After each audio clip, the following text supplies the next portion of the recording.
Hello friends, welcome to learn services. This is Ram Soni. MPPSC ने scientific officer के लिए vacancy जारी की है। देखिए, साइंटिफिक ऑफिसर में तीनों के लिए वैकेंसी जारी की गई है। Scientific officer physics, scientific officer chemistry और साइंटिफिक ऑफिसर बायो। किसके लिए कितनी वैकेंसी है आप डिस्कस करेंगे, लेकिन इससे पहले ये ज़रूरी जानना है कि भाई एलिजिबिलिटी सी क्या है, कौन लोग इसके लिए अप्लाई कर सकते हैं, इसके बारे में डिस्कस करेंगे। तो आइए डिस्कशन की शुरुआत करते हैं। फॉर्म भरने की जो डेट है वो है आपकी 24/11/2023, मतलब 24 नवंबर से फॉर्म भरे जाएंगे और ये फॉर्म 23 दिसंबर तक भरे जाएंगे। तो ये इन्फॉर्मेशन हर किसी के लिए है, सबके लिए कॉमन है। 24 नवंबर से लेकर 23 दिसंबर तक भरे जाएंगे। और लेकिन साइंटिफिक ऑफिसर जीव विज्ञान के लिए 7 नवंबर से फॉर्म भरे जाएंगे और वो 6 दिसंबर तक भरे जाएंगे। तो साइंटिफिक ऑफिसर फिजिक्स और केमिस्ट्री का डेट तो सेम ही है फॉर्म भरने का, लेकिन बायो वाले का थोड़ा डिफरेंट है। ना इसके बाद यहाँ पे कुछ इन्फॉर्मेशन और भी है। एमपीपीएससी ने अपने नोटिफिकेशन में थोड़ी गलती भी की है। हालांकि एमपीपीएससी को प्रयास करना चाहिए शुद्धि पत्र के माध्यम से इसको करेक्ट कर लिया जाए, अदरवाइज़ बाद में कई बार ऐसा होता है कि रिक्रूटमेंट पूरी हो जाती है, प्रॉपर तरीके से मेरिट लिस्ट बन जाती है, उसके बाद में फिर उसमें कोर्ट केस बन जाता है और कोर्ट केस बनने के कारण वो वैकेंसी काफ़ी लंबे समय के लिए अटक जाती है। तो यहाँ पर एमपीपीएससी को चाहिए कि गलती जो है उसको करेक्ट कर लें। अभी हम डिस्कस करेंगे उसके बारे में। तो यहाँ पर सबसे इम्पॉर्टेंट बात यहाँ पर ये है कि जो ये फॉर्म है इसमें कौन फिल कर सकता है, शैक्षणिक अर्हता क्या होगी।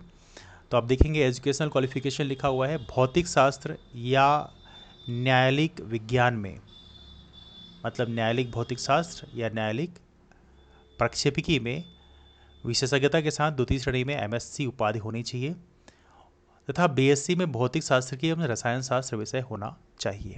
ये दोनों अनिवार्य है। नाउ इसके बाद लिखा है 2 वर्ष का वैज्ञानिक शोध कार्य का अनुभव होना चाहिए। इन केस यदि आप पीएचडी कर रहे हैं तो वो भी शोध कार्य में काउंट कर लिया जाएगा। यदि इन केस आपने जीआरएफ किया हुआ है या एसआरएफ किया है तो वो भी आपके लिए एलिजिबल होगा, है ना। तो ये चीज़ें प्रॉपर तरीके से यहाँ पे लिखी गई हैं। केमिस्ट्री की यदि हम बात करें, केमिस्ट्री में क्या लिमिट डली है, क्या एलिजिबिलिटी डली हुई है, जरा उसको भी देख लेते हैं। केमिस्ट्री की लिखा हुआ है कि रसायन शास्त्र या न्यायालयिक विज्ञान, न्यायालयिक विश्व विज्ञान या न्यायालयिक रसायन शास्त्र में विशेषज्ञता के साथ द्वितीय श्रेणी में एमएससी उपाधि होनी चाहिए। 2 वर्ष का वैज्ञानिक शोध कार्य का अनुभव, मतलब यहाँ पर भी 2 वर्ष का रिसर्च एक्सपीरियंस मांगा है। मतलब यदि आप पीएचडी कर रहे हैं तो वो भी आप इसमें काउंट कर लिया जाएगा, है ना, पीएचडी यदि आपने किया है तो। बायोलॉजी के लिए क्या मांगा है, बायोलॉजी के लिए भी देख लेते हैं। इससे मांगा है वनस्पति विज्ञान या प्राणी विज्ञान या जैव रसायन या सूक्ष्म जीव विज्ञान या न्यायालयिक विज्ञान में द्वितीय श्रेणी में एमएससी उपाधि हो और साथ में 2 वर्ष का वैज्ञानिक शोध कार्य का अनुभव हो। तो ये बेसिकली क्वालिफिकेशन दिए हुए हैं। यदि आपके पास ये है तो उस कंडीशन में आप इसके लिए अप्लाई कर सकते हैं। नाउ यहाँ पर गलतियाँ क्या हैं, ज़रा उसके बारे में एक बार नज़र डाल लेते हैं। Let's check it out. परीक्षा के बारे में ज़रूर यहाँ पर है। देखिए, इस बार जो रिक्रूटमेंट भरी गई थी वो डायरेक्ट इंटरव्यू हुए थे। इस बार कोई रिटन एग्ज़ाम नहीं हुआ था।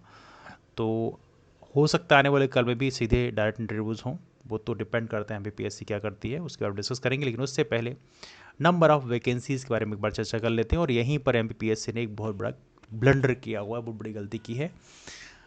तो भौतिक वैज्ञानिक अधिकारी भौतिकी में देखिए, यहाँ पर कुल 6 वैकेंसी बताई गई हैं, जिसमें 2 वैकेंसी अनरिजर्व की हैं, एक एससी की, एक एसटी की, 2 ओबीसी की और 0 ईडब्ल्यूएस की। जब 87% का डाला है इसमें तो 2 अनरिजर्व का तो चलो ठीक है, एससी का एक, एसटी का एक, ओबीसी का एक हो गया, लेकिन ईडब्ल्यूएस के यहाँ 2 हो गया और यही एक कॉम्प्लिकेशन खड़ा करता है। तो कुल मिला के उन्होंने 6 वैकेंसी दिखाई है, हालांकि इन सबको जोड़ने से 7 हो जाता है। तो यहाँ पर ईडब्ल्यूएस को 2 वैकेंसी यहाँ पर दी गई है, जो आने वाले कल में समस्या बन सकती है। मान लो ये तो अपने डॉक्यूमेंट में ईडब्ल्यूएस को 0 वैकेंसी के हिसाब से रिक्रूटमेंट करेंगे। रिक्रूटमेंट होने के बाद में कोई ईडब्ल्यूएस कैंडिडेट का एक कैंडिडेट जो है वो हाई कोर्ट में जाएगा और केस लगा देगा कि भैया आप बोले थे 2 वैकेंसी जारी करे हैं और आपने इसमें 0 रखे हुए हैं, तो ऐसा क्यों है। तो बाद में समस्या बन सकती है। तो इसलिए एमपीपीएससी को चाहिए कि थोड़ा सा इस चीज़ को करेक्ट कर ले प्रॉपर तरीके से। गलती जो है बाद में बड़ी सरदर्द बन सकती है ना। तो ये रहा इसमें गलती के बारे में। नाउ वैकेंसीज़ की बात करें तो कुल 6 वैकेंसी यहाँ पर आप कह सकते हैं टोटल वैकेंसी है। इसके अलावा हमारा जो केमिस्ट्री है, केमिस्ट्री की बात करें तो केमिस्ट्री में कितनी वैकेंसी, जरा इसको भी देख लेते हैं। यहाँ पर कुल 17 वैकेंसी हैं या 17 वैकेंसी। तो 6 वैकेंसी वहाँ पे थी, 17 वैकेंसी हमारी केमिस्ट्री में है। और बायो की बात करें तो बायो में कितनी वैकेंसी, ज़रा इसको भी देख लेते हैं। यहाँ पे 7 वैकेंसी हैं। तो कुल मिला के 23 + 7 वैकेंसी, कुल हो गया आपका 30 vacancy. There are 30 vacancies over here. 30 vacancies के लिए साइंटिफिक ऑफिसर का हमारा एग्ज़ाम कराया जाएगा। तो यहाँ पर ये इन्फॉर्मेशन है। और बाकी ये बहुत ही बढ़िया पोस्ट है, सेकेंड क्लास गजेटेड ऑफिसर की पोस्ट है, 15,600 का बेसिक है, 5400 ग्रेड पे है। मतलब जो हमारे यहाँ एसडीएम की जो सैलरी होती है वही सेम सैलरी यहाँ पर होगी। That's very good post. Now इसमें लिखा भी है चयनित अभ्यर्थी जो है उनको 2 वर्ष की परीक्षा अवधि पर उनका रिक्रूटमेंट किया जाएगा। तो ये सारी चीज़ें प्रॉपर तरीके से हमें बताई गई हैं। नाउ यहाँ पे और बहुत कोई खास इन्फॉर्मेशन नहीं है। एज लिमिट का 40 ईयर्स है, ये आमतौर पे आप जानते ही हैं। और लिखा भी है चयन प्रक्रिया के प्रथम चरण में एक प्रश्न पत्र की परीक्षा का आयोजन किया जाएगा। परीक्षा योजना तथा पाठ्यक्रम आयोग की वेबसाइट पर यह यथा समय प्रकाशित किए जाएंगे। तो यहाँ पर ये लिखा हुआ है। और फिर प्राप्तांक के गुणानुक्रम के आधार पर विभिन्न प्रवर्गों हेतु विज्ञापित रिक्तियों में 3 गुना समान अंक रखने वाले अभ्यर्थियों को साक्षात्कार में बुलाया जाएगा। तो ये प्रॉपर तरीके से यहाँ पे लिखा हुआ है। ऋणात्मक मूल्यांकन की बात भी करी गई है कि 3 अंक प्रदान किए जाएंगे और यहाँ पर नेगेटिव मार्किंग प्रॉपर तरीके से रहेगी। तो पिछली बार जो हुआ था रिक्रूटमेंट उसमें सीधा इंटरव्यू कर लिया गया था, लेकिन इस बार के रिक्रूटमेंट के लिए यहाँ पर प्रॉपर तरीके से लिखा है कि यहाँ पर हम लोग रिटन एग्ज़ाम लेंगे और रिटन एग्ज़ाम के माध्यम से रिक्रूटमेंट किया जाएगा। ठीक है।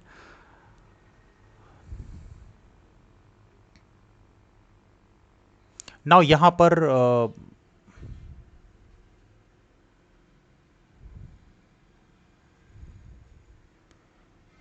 अनुसूचित जाति, अनुसूचित जनजाति, अन्य पिछड़ा वर्ग एवं आर्थिक रूप से कमजोर वर्ग के जो अभ्यर्थी सामान्य वर्ग की भांति बिना किसी छूट के चयनित होते हैं उन्हें अनारक्षित श्रेणी हेतु विज्ञापित पदों के विरुद्ध चयनित किया जाएगा। तो ये इन्फॉर्मेशन यहाँ पे लिखी हुई है।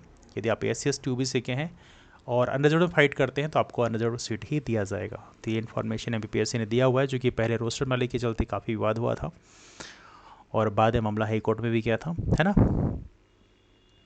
लिखा है साक्षात्कार हेतु कोई न्यूनतम उत्तीर्णांक निर्धारित नहीं किया गया है। मतलब यहाँ पर रिटन एग्जाम का तो लिमिट डला हुआ है कि रिटन एग्जाम में आपको अनरिजर्व कैटेगरी के जो कैंडिडेट्स हैं उनको 40% स्कोर करना पड़ेगा। SC/ST OBC EWS के जो कैंडिडेट हैं उनको 30% स्कोर करना पड़ेगा, लेकिन इंटरव्यूज़ में कोई भी कट ऑफ लिमिट नहीं है। ठीक है। तो इस तरह से यहाँ पर चीज़ें प्रॉपर तरीके से इन्फॉर्मेशन दी गई है। बाकी आप लोगों के पास यदि कोई डाउट्स हैं तो आप लोग नीचे कमेंट करके पूछ सकते हैं। इसके अलावा हमारा टेलीग्राम ग्रुप है रामसोनी MPSC, वहाँ भी आकर आप पूछ सकते हैं, है ना। तो इसके बारे में जो इसमें यदि इस तरह के जो एग्ज़ाम्स होते हैं उनमें जो एग्ज़ाम पैटर्न होता है उससे पार्ट ए और पार्ट बी पोर्शन होता है। तो पार्ट ए पोर्शन में आता है आपका 50 क्वेश्चन। 50 क्वेश्चन में मध्य प्रदेश की हिस्ट्री, पॉलिटिक्स, ज्योग्राफी एक तो टॉपिक रहता है, वो 3 यूनिट वही होती है। इसके अलावा इन्फॉर्मेशन कम्युनिकेशन टेक्नोलॉजी की 1 यूनिट होती है और साथ में 1 यूनिट करंट अफेयर की होती है। तो 5 यूनिट को मिला के 50 क्वेश्चन आते हैं। और पार्ट बी की बात करें, ये आपके स्पेशलाइजेशन की होती है जहाँ पे 100 क्वेश्चन आते हैं और ये दोनों में सेक्शनल कट ऑफ होता है। तो रिटन एग्जाम जो इसमें होगा तो वहाँ पर इस तरह का पैटर्न होता है, जो कि आमतौर पे जितने भी एग्जाम MPSC इस तरह के ले रही है उसमें सब में पैटर्न लगभग सेम देखने के लिए मिल रहा है। तो पार्ट ए पोर्शन के लिए ज़रूर हम लोग बैच कोर्स लॉन्च करते हैं। तो पार्ट ए पोर्शन का बैच कोर्स आप हमारा ज्वाइन कर सकते हैं। और यदि आपके पास कोई भी इंक्वायरी है, डाउट है, तो आप लोग हमारे नंबर पे कॉल कर सकते हैं। नंबर है 8826033084। तो बैच कोर्स ज्वाइन करने के लिए आप इस नंबर पे कॉल कर सकते हैं। इसके अलावा टेलीग्राम ग्रुप है रामसोनी MPSC, यहाँ भी आकर आप इंक्वायरी कर सकते हैं। तो चलिए मुलाकात करते हैं फिर, तब तक के लिए bye, take care, have a wonderful day, keep forward and take care, that's all, thank you.